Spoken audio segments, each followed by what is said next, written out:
On a freezing Christmas Eve, three little sisters were thrown into the snow by the woman who was supposed to be their mother. Shivering, hungry, and alone, they thought the world had forgotten them until a billionaire stopped his car and uncovered a secret that would change all their lives forever. Christmas Eve in Ashwick, Vermont, looked like something painted on old greeting cards. Snow rested on rooftops like powdered sugar. Church bells drifted over the town square. Wreaths hung from white porches, and warm yellow lights glowed behind frosted windows. Families gathered inside with cinnamon firelight and laughter. Children ran through the streets in thick boots and red scarves, chasing each other beneath strings of Christmas lights. But at the far edge of town, where the road curved past the pines and the houses stood farther apart, one home looked nothing like Christmas. Its porch light flickered weakly over muddy snow and broken steps. Wind scraped against the shutters. The front door burst open so violently it slammed against the wall. A small suitcase flew out, first hit the porch, and cracked open. Clothes spilled into the slush. A faded stuffed rabbit tumbled after it, landing face down in a freezing puddle. Then came the girls. 9-year-old Elowen Hart stumbled onto the porch, first thin shoulders, tense dark hair blown across her face. Behind her came Brinna, only 7, already crying, clutching the sleeve of her older sister with desperate fingers. Last came little Lark, just 4 years old, trembling in mismatched socks, her tiny cheeks red from the cold. Standing in the doorway behind them was Vivian Hart. She was only 34, beautiful in a sharp, polished way, with perfect curls, a cream sweater, and lips painted a deep winter red. But there was nothing warm in her face. Her eyes were flat, hard, irritated. "You heard me," she said, voice cold enough to cut through the wind. "Get out, all 3 of you." The girls stared at her, as if she had spoken in another language. Brinna's mouth trembled. Lark blinked up in confusion. Elowen stepped in front of them, both instinctively shielding them. Vivian looked down at the 3 little girls as though they were not children, as though they were a problem she had finally decided to throw away. At first, Brinna thought it had happened because she spilled tea that afternoon. Lark thought it was because she cried too much at night and kept asking when Daddy was coming home. But Elowen knew better. At 9 years old, she had already learned how to listen when adults believed children were invisible. Over the last week, she had heard enough whispers, enough angry phone calls, enough ugly pieces of truth to understand exactly why Vivian had turned into something crueler than winter. Their father, Silas Hart, was still in the hospital after a terrible fall at the construction site where he worked. He had not woken up. Everyone in town called it an accident. Vivian called it a tragedy in public. But behind closed doors, her voice changed. She talked about insurance money, workers' compensation, property deeds, beneficiaries, legal rights. And then one night, Elowen heard the sentence that explained everything. If Silas dies, a man on the phone had told Vivian his daughters are still his legal heirs. After that call, Vivian stopped pretending. She became more vicious by the day. She burned school papers in the fireplace. She locked drawers. She snapped whenever the girls mentioned their father. That afternoon, Brinna had tried to rescue a family photo from the trash, and Vivian had snatched it back so hard the frame shattered. Then Elowen made the mistake of saying Daddy would never let you do this. Vivian slapped her hard enough to split her lip. Her words came low and venomous. Your father may never come home, and I am not wasting my future feeding 3 little mouths who will one day try to take what belongs to me. That was the truth. This was never punishment. It was removal. Vivian wanted the money, the house, the sympathy, the clean story of a grieving wife. The girls were not part of that story. So on Christmas Eve, she decided to erase them. The wind cut harder once the door slammed shut. For a few seconds, none of the girls moved. They just stood there on the porch as if their bodies had not yet caught up with what had happened. Snow drifted down in soft white flakes that looked beautiful everywhere except here. Here it only made everything feel colder. crueler, more final. Across the lane, curtains shifted. Porch lights flicked on. Neighbors were watching. Everyone in Ashwick knew Silas Hart was in critical condition. Everyone knew his first wife had died the year before. Everyone knew Vivian smiled sweetly in public and spoke to the girls like they were stains on her perfect life. Still, no one came outside. Elawan knelt in the slush and began gathering their clothes with numb fingers. Her lips stung. Her hands shook. But she forced herself to move quickly, because Brinna was sobbing so hard she could barely breathe, and little Lark was whispering the same thing over and over in a broken voice. Sissy. Cold. Sissy cold. Brinna picked up the soaked stuffed rabbit and tried to wipe it dry on her sleeve. It's okay, she lied through tears. It's okay, Lark. Bunny's okay. Elawan took off her own coat and wrapped it around Lark's tiny body. The little girl leaned into her, instantly shivering so hard her teeth clicked. Then Elawan looked at the front door. Every instinct in her screamed not to do it. But she did it anyway. She walked back to the porch, lifted her trembling hand, and knocked. When Vivian opened the door, a crack warm light spilled out behind her. The smell of roast meat and cinnamon drifted into the freezing air. It was the smell of Christmas.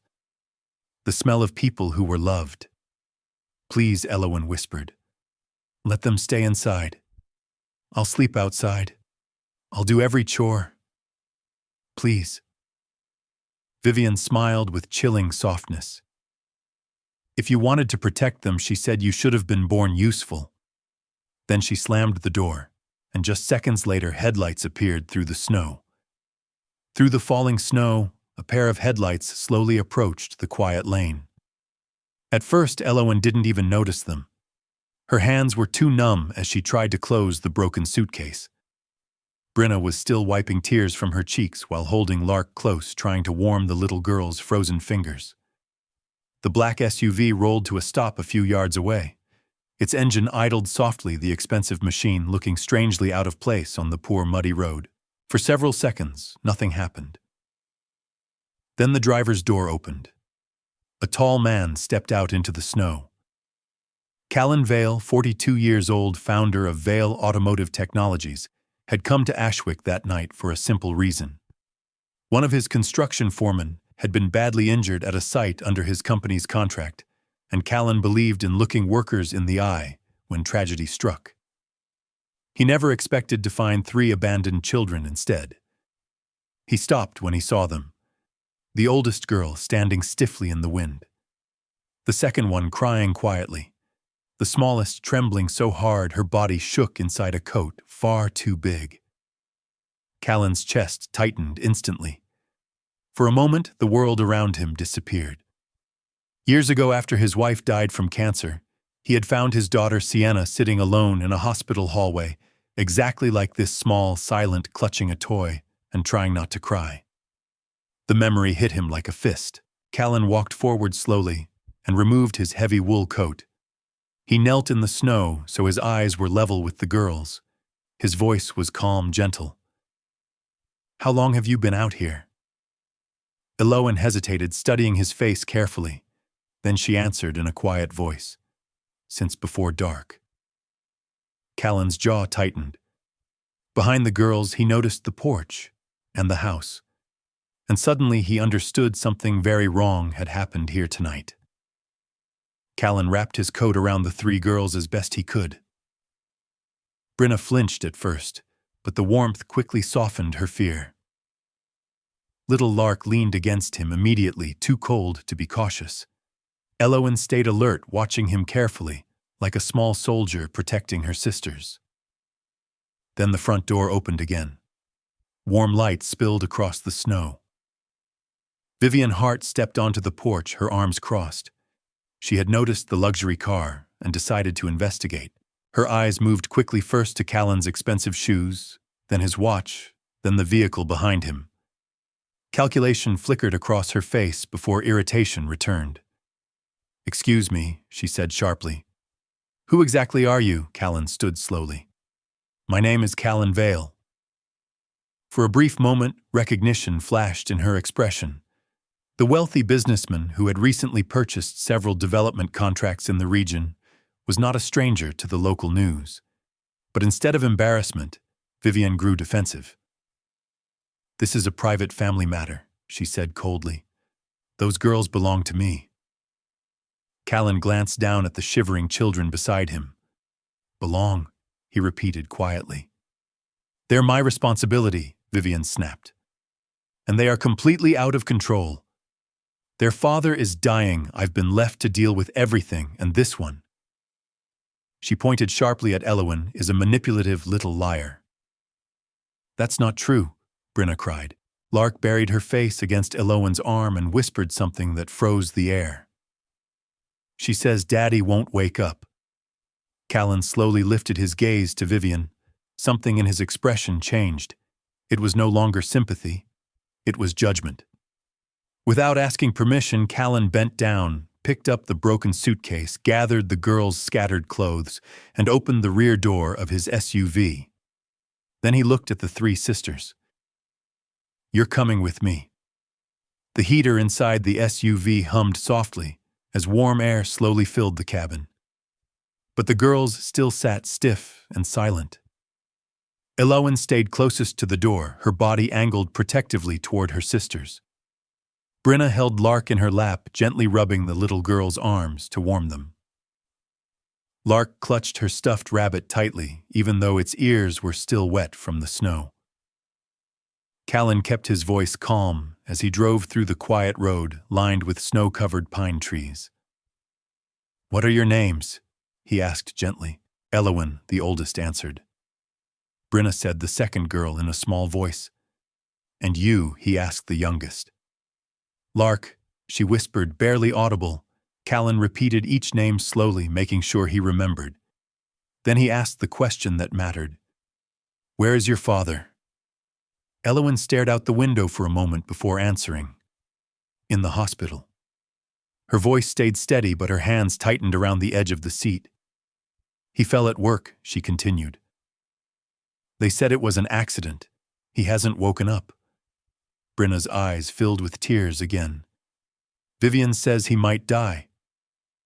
Silence filled the car. Then Elowen added something that made Callan's grip tighten on the steering wheel. "She said we should be gone before that happens."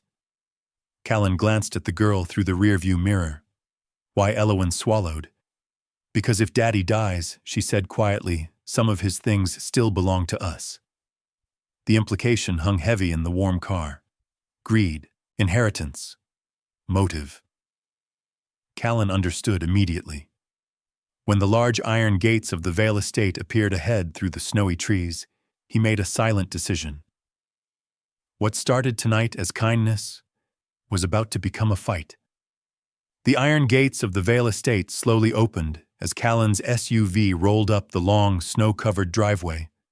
Warm golden lights glowed from the large glass windows of the house, reflecting softly across the white ground. To Elowen, Brenna, and Lark, it looked like something from a dream. The house was enormous. Stone walls, tall windows, a wide front porch, wrapped in Christmas lights. Inside, a tall tree shimmered with ornaments and ribbons. The smell of pine and cinnamon drifted through the air. But the warmth of the house did not mean the night would be easy. The moment the front door opened, a girl about 10 years old stepped into the hallway. Sienna Vale. Her blonde hair was tied in a high ponytail, and she wore a red sweater with snowflakes across the front. She froze the moment she saw her father walking in with 3 unfamiliar girls. Her eyes moved quickly from Elowen's torn sleeve to Brenna's tear-streaked cheeks, to little Lark clutching a soaked stuffed rabbit. Then she looked at Callan. "Dad," she said slowly. "Who are they?" Callan set the suitcase down and knelt to remove Lark's wet scarf. "They needed help tonight." Sienna's brows tightened. "That's not what I asked." The room grew quiet. Elowen immediately stepped back instinctively, pulling Brenna and Lark with her, as if they had already caused trouble just by entering. Callan stood and met his daughter's gaze. "This is Eloan, Brenna, and Lark," he said gently. "They can't stay in their house tonight." Sienna looked at the three girls again. Her voice dropped to a whisper. "But this is our home." Behind Callan, Brenna's fingers tightened around Eloan's sleeve. Even in a warm house filled with Christmas lights, the three sisters suddenly felt very cold again. The dining room table looked like a holiday postcard. Roasted chicken, fresh bread, warm soup, candles glowing softly in silver holders. Normally, Christmas Eve dinner in the Vale house was quiet but peaceful. Tonight it felt heavy. Eloan sat stiffly at the edge of the chair as if afraid to touch anything. Brenna kept glancing nervously at Sienna across the table. Little Lark stared at the food with wide eyes like she had never seen so much at once. Callan placed a bowl of soup in front of the youngest girl. "You can eat," he said softly. Lark looked at Eloan first for permission. Only after Eloan nodded did she lift the spoon. Across the table, Sienna watched everything, every movement, every glance. Every time her father leaned over to help Brenna hold the bread knife or quietly cut food for Lark. Finally, she set her fork down. "You promised," she said. Callan looked up, promised what Sienna's voice trembled slightly. "After Mom died, you said it would always be us." Silence filled the room. Eloan lowered her eyes instantly. Brenna's face went pale. Lark stopped eating and slowly pulled the stuffed rabbit closer to her chest. Sienna continued, barely louder than a whisper. "You said nobody would come and change everything." The words hit harder than she meant them to. Brenna blinked rapidly, then suddenly whispered something heartbreaking. "If we leave, will everyone feel better?" The sentence froze the entire room. Callan stared at the three frightened girls, then at his own daughter, whose eyes were now filled with tears she was trying desperately not to show. And for the first time that night, he realized rescuing the sisters was only the beginning of something much more complicated. The house fell silent after midnight, but it was not the peaceful silence of sleep. It was the silence of people hurting in different rooms. In the guest bedroom, Brenna cried quietly beneath the blankets, trying not to wake Lark beside her. The little girl had finally fallen asleep, clutching the stuffed rabbit tightly against her chest. Eloan sat on the edge of the bed. She refused to lie down. Every sound made her tense. Every shadow across the wall reminded her that safety could disappear at any moment. She had promised herself long ago that if anything happened to their parents, she would protect her sisters. But tonight she wasn't sure how. Down the hall, Sienna sat in her own room, staring at the floor. Her chest felt tight in a way she couldn't explain. She hated the way those girls made her feel guilty, but she also hated the memory of Brenna's trembling voice at dinner. "If we leave, will everyone feel better?" Sienna pressed her hands over her face. She didn't want them to leave, but she was afraid of losing her father too. Meanwhile, Callan stood quietly in the hallway between the rooms. From where he stood, he could hear everything. Soft crying, small whispers, broken sleep. He leaned against the wall and closed his eyes for a moment. Years ago, he had promised himself no child in his house would ever feel abandoned the way Sienna once had. Now 3 more children carried that same pain. Before he could think further, his phone vibrated sharply in his pocket. The caller ID read St. Mercy Regional Hospital. Callan answered. The nurse's voice came quickly. "Mr. Vale, Silas Hart's condition has suddenly worsened." Callan's heart dropped. The night was far from over. The drive to St. Mercy Regional Hospital felt longer than it should have. Snow whipped across the road in thin streaks under the headlights as Callan drove through the quiet Vermont night. The SUV's heater hummed softly, but the car still felt tense, like everyone inside understood something terrible might be waiting ahead. Eloan sat upright in the back seat, staring straight ahead. Brenna leaned against her shoulder, still half awake and frightened. Little Lark clutched her stuffed rabbit tightly in both arms. her small eyes blinking slowly as exhaustion fought against fear. In the front seat, Sienna watched the road silently. When the hospital finally appeared, its white fluorescent lights looked cold and distant against the dark sky. Inside, the corridors smelled of disinfectant and quiet worry. Callan guided the girls through the hallway until they reached the intensive care wing. Nurses moved quickly past them with charts and machines. The steady beeping of heart monitors echoed faintly from behind closed doors. Then Elowen saw the room number. Her feet slowed. Through the glass window, they could see Silas Hart lying motionless on the hospital bed. Machines surrounded him. Thin wires ran across his chest. An oxygen tube rested beneath his nose. His skin looked pale beneath the harsh lights. But someone else was in the room. Standing beside the bed, gently wiping Silas's forehead with a cloth, was Vivian. She looked completely different from the woman who had thrown the girls into the snow. Her posture was soft, almost delicate. Tears glistened in her eyes as she leaned over her husband. To a stranger, she would have looked like the perfect, devoted wife, but Elowen knew better. Her stomach twisted. Brenna clutched her arm. "That's her," she whispered. Callan watched through the glass carefully. Something about Vivian's movements bothered him. Her hand kept drifting toward the IV line attached to Silas's arm. At first it looked harmless, like someone adjusting a tube. Then her fingers tightened slightly. She pulled. Before Callan could react, a young nurse passing the doorway suddenly stopped. "What are you doing?" the nurse asked sharply. Vivian froze. The nurse stepped inside quickly, her eyes wide. "I saw that," she said. "You were pulling the patient's IV." Vivian immediately straightened and turned defensive. "I was fixing it," she snapped. But Callan had already opened the door. And the expression on his face told everyone in the room something was very wrong. The tension in the hospital room thickened instantly. Vivian stepped away from the bed, her eyes flashing with irritation. "This is ridiculous," she said coldly. "I was adjusting the line. That nurse is imagining things." The young nurse hesitated but stood her ground. "No, ma'am. I saw your hand pulling it out." Callan's voice cut through the argument before it could grow louder.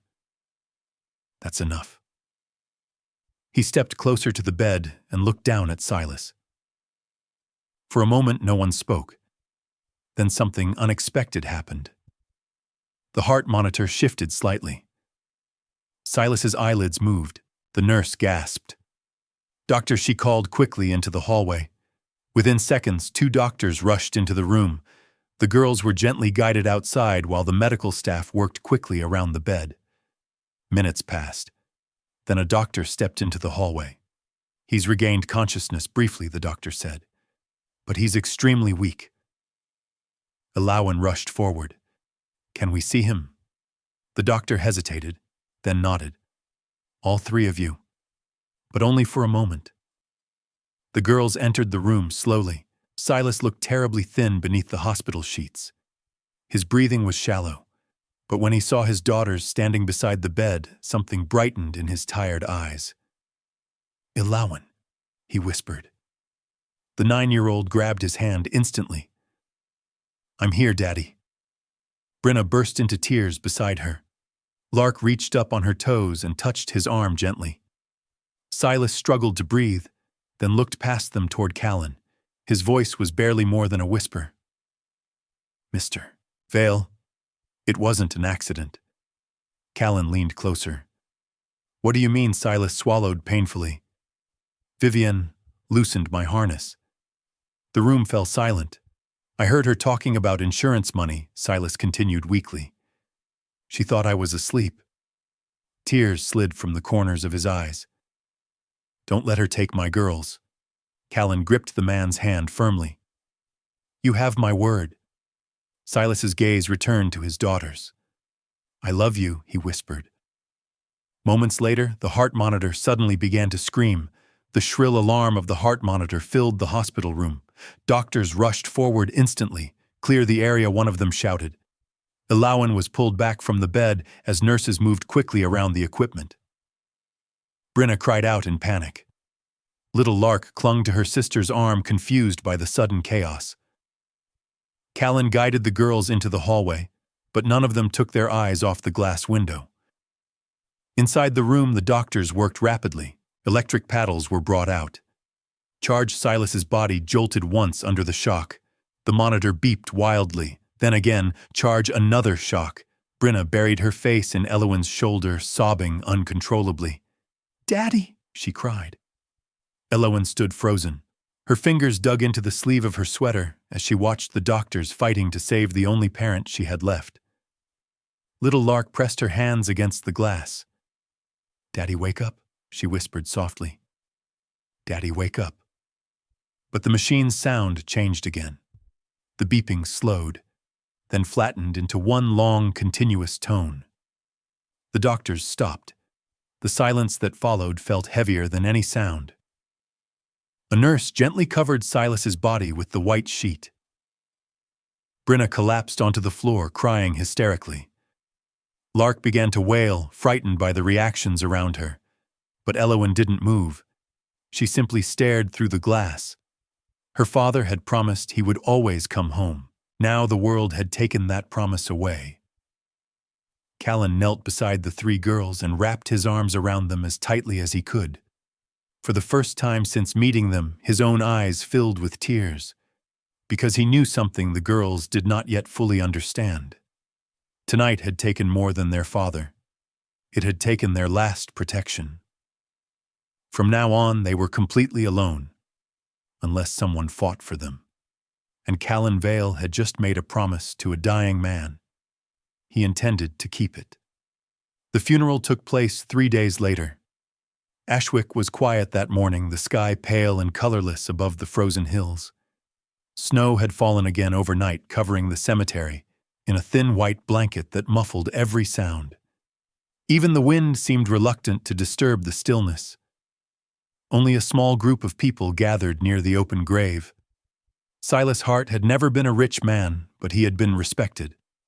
A hard-working foreman, a quiet father, the kind of man who fixed neighbors' roofs without asking for payment and brought groceries to elderly couples when winter storms closed the roads.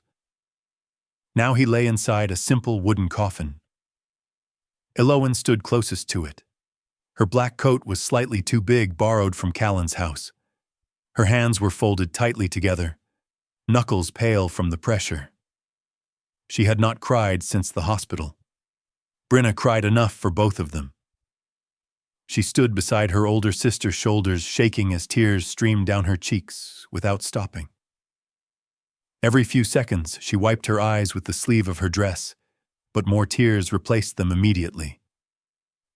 Little Lark didn't fully understand what was happening. She held the repaired stuffed rabbit in both arms and stared at the coffin with wide, confused eyes. "Why is Daddy sleeping in a box?" she whispered. Brenna broke into fresh sobs.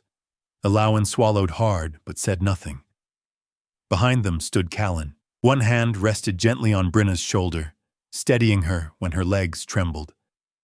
The other remained close to Lark, in case the little girl tried to wander too close to the grave. Sienna stood quietly beside her father. She had never attended a funeral before. The heaviness of the moment made her chest feel tight, in a way she didn't know how to describe. The pastor spoke softly about kindness, family, and the courage of ordinary people. But Elowen barely heard the words. All she could hear was the last thing her father had said in the hospital. "Don't let her take my girls." Her gaze drifted toward the back of the crowd. Vivian Hart stood there, dressed in elegant black, a lace veil covering part of her face. A white handkerchief pressed dramatically to her eyes, as if she were barely holding herself together. People whispered sympathetically around her. Poor woman. First her husband, now those girls. She must be suffering terribly. Elowen's stomach twisted, because she knew the truth. That woman standing there pretending to mourn was the same one who had thrown them into the snow. The same one who had whispered cruel words into the dark.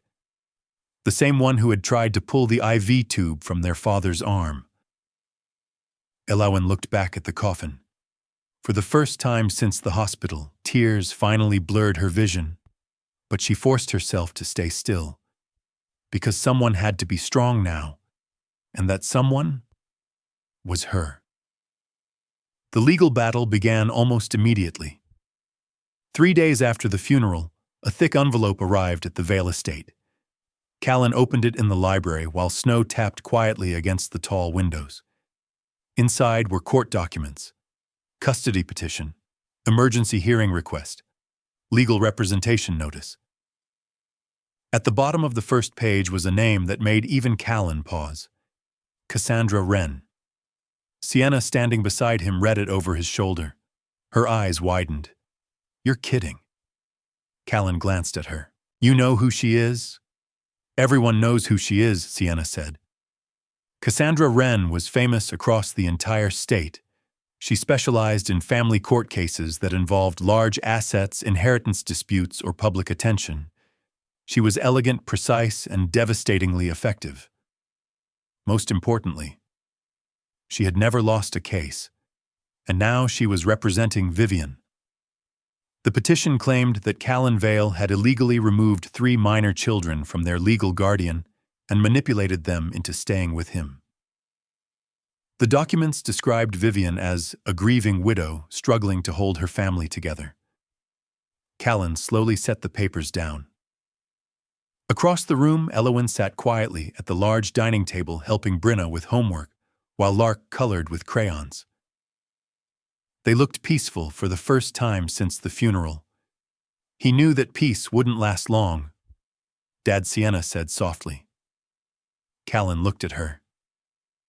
"What happens if she wins?" Callan didn't answer immediately, because the truth was something he didn't want the girls to hear. If Vivian won, the sisters would be forced to return to her house, a house where no one would hear them, a house where no one would believe them. And now Vivian had hired the most dangerous lawyer in the state. At that moment, the doorbell rang. A tall, thin man in a modest gray coat stepped into the foyer. His hair was graying, his briefcase worn but neatly organized. "Mr. Vale," he said calmly. "I'm Elias Reed."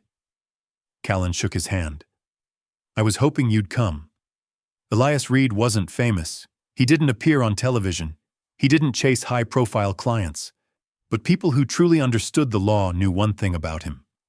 Elias didn't care about publicity. He cared about truth.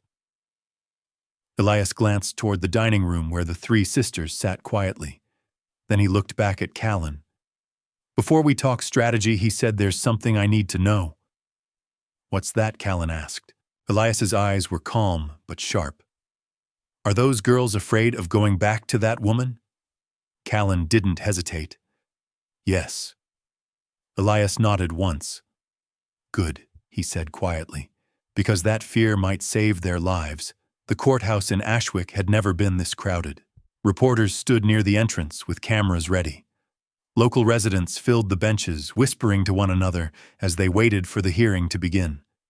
Word had spread quickly. Billionaire businessman versus grieving widow.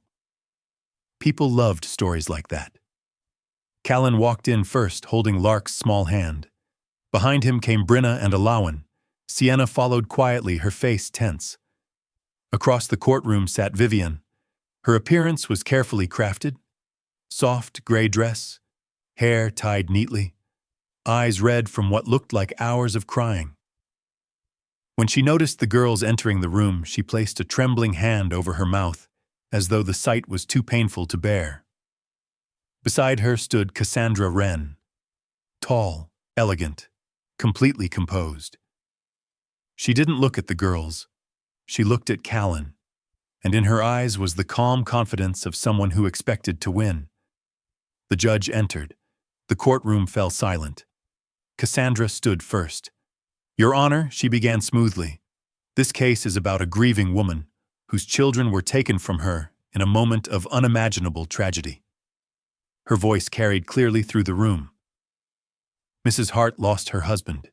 Yet while she struggled to care for her daughters, a wealthy stranger removed them from their home. She turned slightly toward the girls. And now these children have been influenced to believe their own mother is dangerous. Murmurs spread across the courtroom. Callan clenched his jaw but remained silent. Then it was Elowen's turn to be questioned. The 9-year-old walked slowly to the witness stand. Her hands trembled slightly as she placed them in her lap. Cassandra's smile was gentle. "Elowen," she said softly. "Do you love your stepmother?" The girl hesitated. Then Cassandra asked the second question. "Has Mr. Vale told you that you should be afraid of her?" Elowen looked toward Callan. Just for a second. But that was enough. Cassandra turned to the judge immediately. "You see, Your Honor." The child clearly looks to Mr. Vale before answering. The damage was done. After 2 hours of arguments, the judge leaned forward. Until further review, he announced the court orders that the Hart children return to the custody of their legal guardian, Mrs. Vivian Hart. Brenna gasped. Lark burst into tears, and Elowen grabbed Callan's sleeve with shaking fingers. Her voice cracked. "Please, don't let her erase us." The courtroom fell silent. The ride back to Vivian's house felt longer than the drive to court.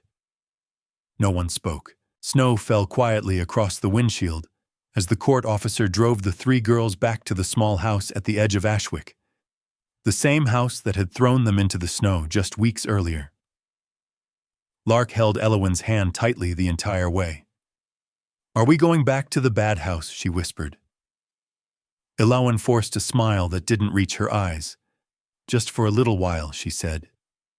But Brenna knew that wasn't true. When the car stopped, Vivian was already standing on the porch. Her black coat wrapped around her like a queen greeting unwanted visitors. The moment the court officer left, her entire expression changed. The tears vanished. The sympathy vanished. The mask fell. "Well," she said flatly, "look who came crawling back." Brenna immediately stepped behind Elowen. Lark pressed her face into her sister's coat. Vivian walked closer and bent down until her face was level with Elowen's. "You really thought you could run away and ruin my life?" Elowen said nothing. Vivian straightened. Inside, she snapped. The house felt colder than the snow outside. Their father's photographs were gone.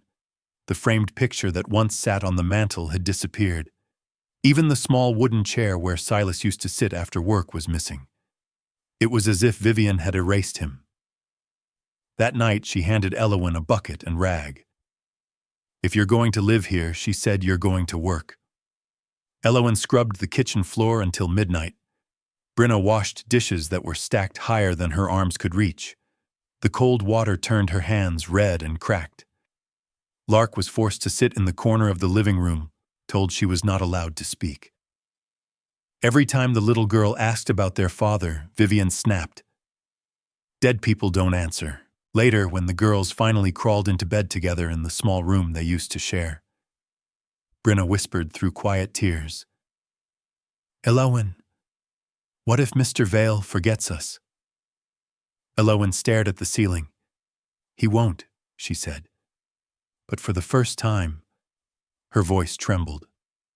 The next few days felt endless. Vivian made sure of that.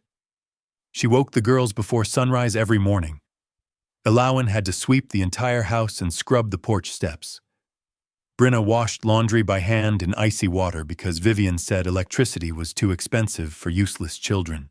Lark, only 4 years old, was forced to sit quietly in the living room for hours. If she spoke, Vivian punished Brenna. If she cried, Vivian punished Elowen. It was a cruel system designed to keep them silent. One night, Brenna accidentally dropped a spoon while setting the table. The metal clattered loudly against the floor. Vivian's eyes snapped toward her. "Can you do nothing right?" Brenna immediately bent down. "I'm sorry." But Vivian grabbed the small stuffed rabbit from Lark's arms. "Maybe if you girls stopped clinging to childish things, you'd learn to behave." Before anyone could stop her, Vivian tore the rabbit's ears off. The stitching ripped with a soft sound. Lark screamed. The sound echoed through the house like something alive being hurt. Ilawan rushed forward instinctively. "Give it back." Vivian slapped her so hard she hit the wall. For a moment, the entire room froze.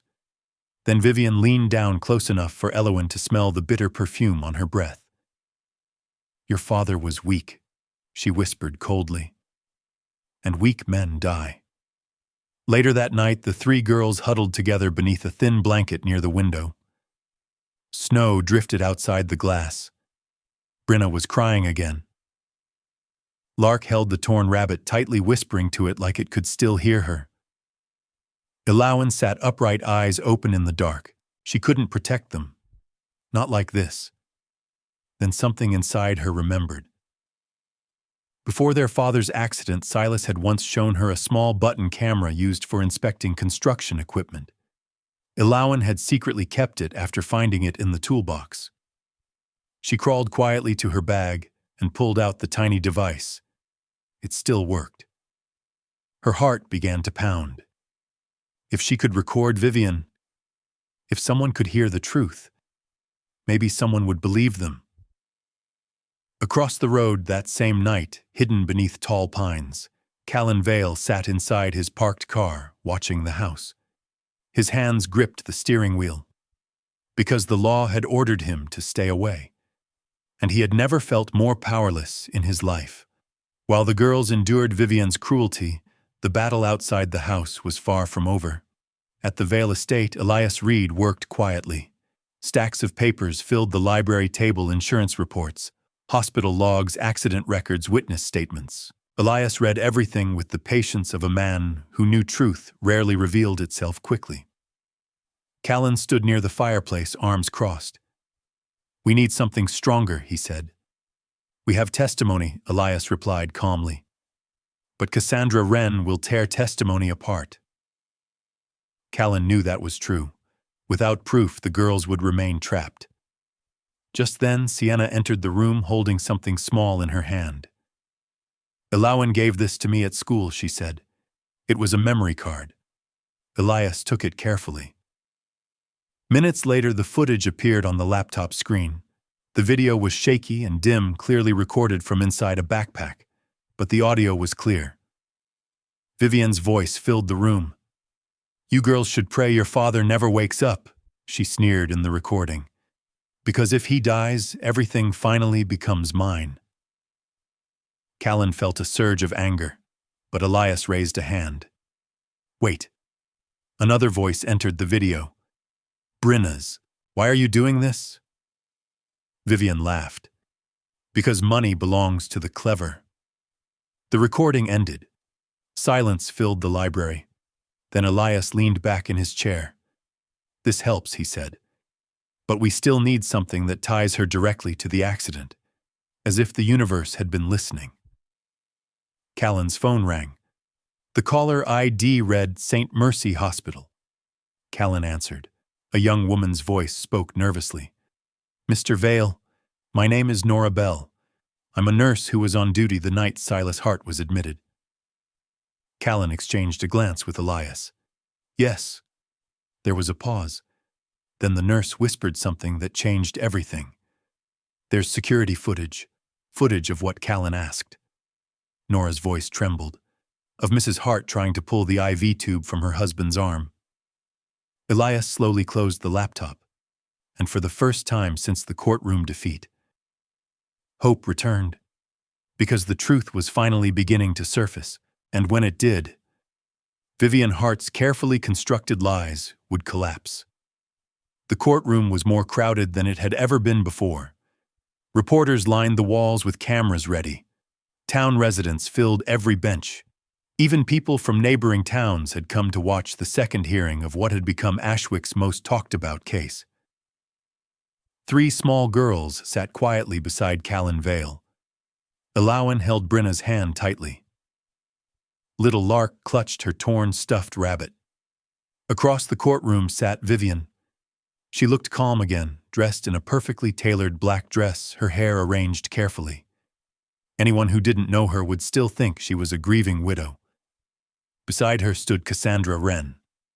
confident, elegant, unshaken. When the judge entered, the room fell silent.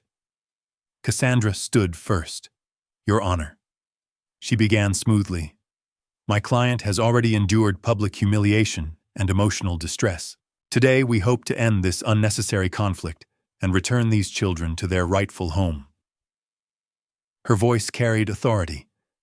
For a moment the audience seemed convinced. Then Elias Reed stood, quietly. He carried only a small USB drive in his hand. "Your Honor," he said calmly, "before any ruling is made, the defense would like to present new evidence." Cassandra's eyes narrowed.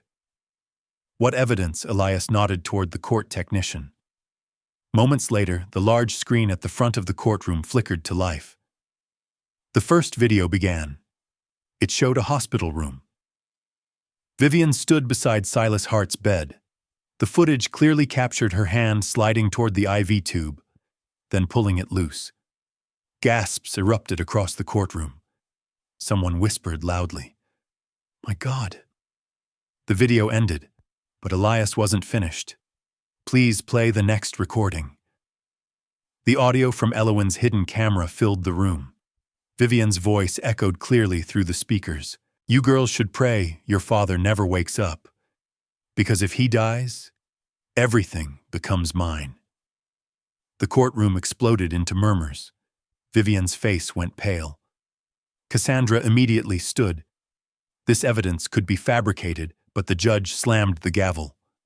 "Order." The judge looked directly at Vivian. "Mrs. Hart, would you like to explain this?" Vivian's calm mask cracked. Her breathing quickened, and suddenly, she lost control. Vivian stood abruptly from her chair.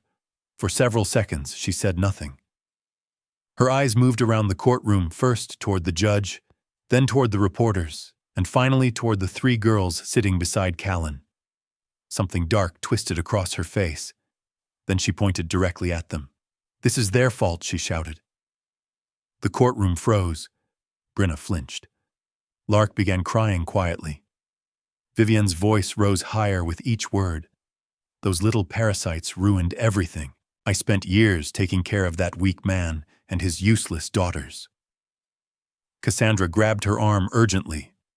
"Vivian, stop," but Vivian pulled away violently. "You think any of this would have happened if Silas had just died sooner?" she screamed. The entire courtroom erupted. Gasps, shouts, cameras flashing wildly. The judge pounded the gavel repeatedly. "Order." But Vivian wasn't finished. Her voice trembled with rage. "I deserved that money, that house, that life, and instead I was stuck feeding three little beggars." Lark buried her face in Elowen's coat. Brenna shook with silent sobs. Callan stepped forward, placing himself between Vivian and the girls. "That's enough," he said coldly. Court officers rushed forward and grabbed Vivian's arms. She struggled wildly. "You think you've won," she screamed at Callan. "Those girls will ruin your life too." The judge stood. His voice was sharp and final. "Based on the evidence presented and the defendant's statements in this courtroom, Vivian Hart is to be taken into custody immediately for investigation on charges of attempted murder, fraud, and child abuse." The gavel struck loudly. Vivian's screaming faded as officers dragged her from the courtroom. Cassandra Wren sank slowly back into her chair, her perfect composure finally broken. Across the room, the reporters typed furiously. The case was over. The truth had won. Elowen looked up at Callan. Her voice trembled. "Does that mean we don't have to go back there?" Callan knelt beside the girls. He placed his arms gently around all three sisters. "No," he said softly. "You're never going back, for the first time in weeks." The girls finally began to breathe again. 3 weeks later, the snow in Ashwick had begun to melt. Inside City Hall, a small ceremony took place in a bright room filled with soft afternoon sunlight. A kind woman named Mrs. Collins, the court clerk, placed several documents on the desk in front of Callan Vale. "Mr. Vale," she said warmly, "please sign here." Callan looked down at the papers. Adoption certificate. From this day forward, Elowyn Hart, Bryna Hart, and Lark Hart would legally become part of the Vale family. His hand trembled slightly as he picked up the pen. Across the room, the girls watched nervously. Elowyn stood straight, trying to remain brave. Bryna wiped tears from her cheeks every few seconds. Lark hugged her stuffed rabbit. Beside them stood Sienna. When Callan finished signing the final document, Mrs. Collins smiled. "It's official." For a moment, no one moved. Then Lark suddenly ran across the room and threw her arms around Callan's legs. "Daddy," the word slipped out before she even realized it. Callan froze. Then he lifted the little girl into his arms. His voice broke slightly. "I guess that means I'm officially outnumbered now." Bryna laughed through tears and ran forward next. Elowyn hesitated for a second longer. Then she stepped forward and hugged him tightly. "I tried to take care of them," she whispered. "I know," Callan said gently. "You did a very good job." Sienna stepped closer and wrapped her arms around all of them. "Well," she said with a small smile, "I guess I finally have sisters." That Christmas, the Vale house looked very different. 4 stockings hung above the fireplace. 4 girls decorated the tree. Lark carefully hung a small photograph of Silas Hart on one of the branches. She whispered softly to it. "Daddy, we're okay now." Elowyn placed a silver ornament beside it. Bryna added a paper star. Sienna hung a picture of her own mother nearby. Callan stood behind them, watching quietly. Outside, snow began falling again. But this time it felt peaceful. Because the 3 little girls who had once been thrown into the cold had finally found something stronger than blood. They had found a family.